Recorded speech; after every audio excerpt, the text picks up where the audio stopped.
Dahil nga nagustuhan ng aking anak yung una kong nabili dahil talaga naman na maganda yung quality ng mga bag na nabibili sa shop na ito. Kaya nag-order na naman ako ng isa pa para sa aking pamangkin na gagamitin nga niya ngayong pasukan.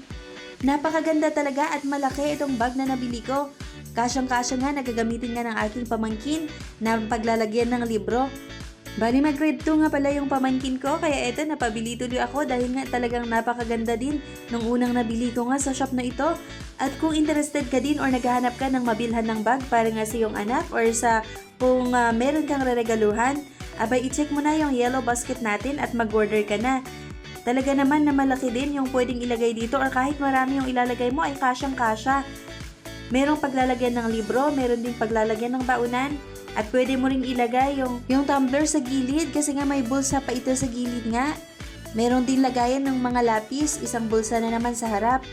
Pwedeng ilagay yung mga color, yung mga lapis, yung mga ballpen. Kaya talaga sulit na sulit ang pagbili sa bag na ito. Kaya kung interested ka nga, i-check mo na yung yellow basket. Ito nga pala yung unang bag na nabili ko sa shop na to.